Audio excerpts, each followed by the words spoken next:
Hello friends, welcome to Bhanu சரஸ்வதியோடசில். வாங்க இன்றைக்கி south Indian style carrot cabbage poriyal பார்க்கலாம். யாருக்கு எவ்வளோ கலர்ஃபுல்லாக கேபேஜ் பொரியல் சாப்பிட்றதுக்கு பிடிக்கும். அது நம்ம கேரட்டோட சேர்த்தோன்னா நல்லாவே பார்க்க நல்ல கலரோடு இருக்கும். வாங்க எப்படி செய்கிறதுன்னு பார்க்கலாம்.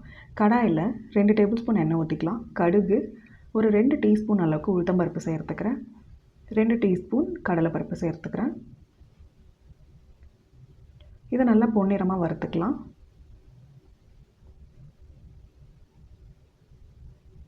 உளுந்தும் கடலைப்பருப்பும் நல்லா பொன்னிறமாக வறுபட்டதும் சின்ன வெங்காயம், கொஞ்சம் பச்சை மிளகாய், கருவேப்பிலை சேர்த்து நல்லா வதக்கி எடுத்துக்கலாம்.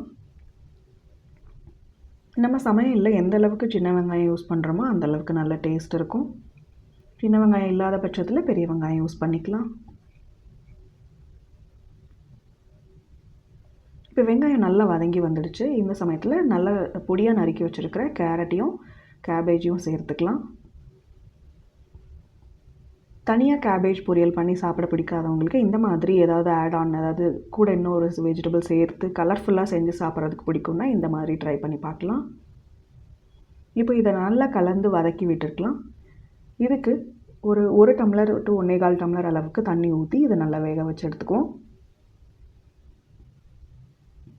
கூடவே இதுக்கு கொஞ்சம் ஒரு 1/4 டேபிள் ஸ்பூன் அளவுக்கு உப்பு சேர்த்து நல்லா கலந்து விட்டுட்டு இதை நல்லா வேக வச்சுக்கலாம்.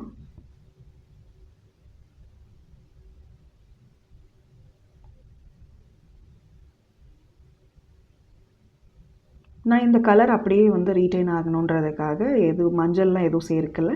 உங்களுக்கு தேவைன்னா மஞ்சள் சேர்த்துக்கலாம். இல்லை தனியாக கேபேஜ் பண்ணி பார்க்கணுன்னா நீங்கள் அப்போ மஞ்சள் சேர்த்துக்கலாம்.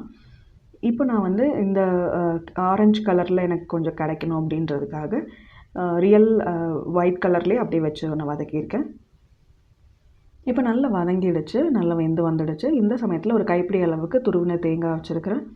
அதையும் சேர்த்து இதோட நல்லா கலந்து விட்டுக்கலாம்.